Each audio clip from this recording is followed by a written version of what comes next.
จับขาเราดึงเป้าเราไม่ดึงขันยกดึงขันน้อยแล้วก็อีกสองมันเป็นยังไงอันหนึ่งอุ้ยอย่ามาถ่ายเย้นอน เร็วเขาคอยดูนี่เร็ว ถ่ายวอลเลย์นะเต๋า ถ่ายวอลเลย์เนี่ย เขาไม่ถ่ายรูปเขาอัดหน้า เราอยากดูที่กลางนี่แหละ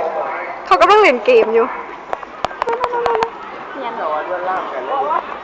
โดนถึงเตะเด้อ มันจะตายแล้ว เนาะว้าวทำความรู้ตัวดูจะพามันใจมันตรงเลย อย่างว่าร้านข้าวอะไร มันทำความรู้ก่อนแล้วกูจับทางมึงทำความรู้แล้วมึงใช่ไหมกูจะจับทางมึงแล้วกูกดขาได้ไหมเดี๋ยวเราเต้นเพลง ถ่ายก่อนอยู่ถ่ายก่อนมันยังไม่สนุกตอนนี้นะอยู่ถ่ายก่อนฮะอยู่ถ่ายก่อน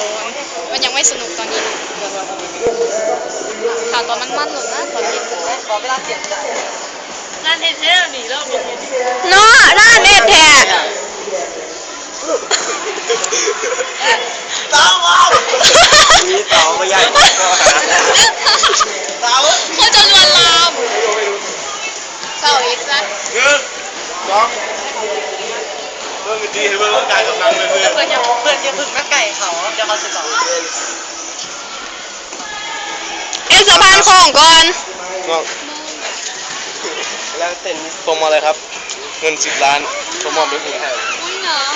น้องมีอย่างอยู่เห็นไหม เพชรหยุดปลูกไป เต้ ด้วย นถ้าเขาทำไม่เห็นเตาเต้นเชื่ออะไรดีเต้นไม่เกี่ยวกับดีเนี่ยดีเนี่ย คนก็ได้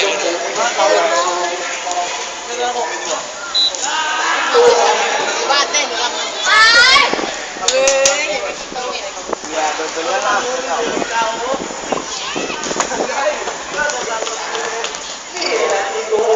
อย่าให้ อุ้ยโดนนอน ครับประกาศนะครับให้นักกีฬาลุกทั้งฝ่ายเล่นนะครับและมอต้นนะครับมาที่ราชบัณฑิตนะครับดังนั้นนักกีฬามาลุกจะได้ตีมอต้นได้นะครับมาที่ เราเห็นอันคือจังเก่าก็ต้องอันกลับหลัง1 2 3เราไม่มีเรื่องไม่ทำอยากทำ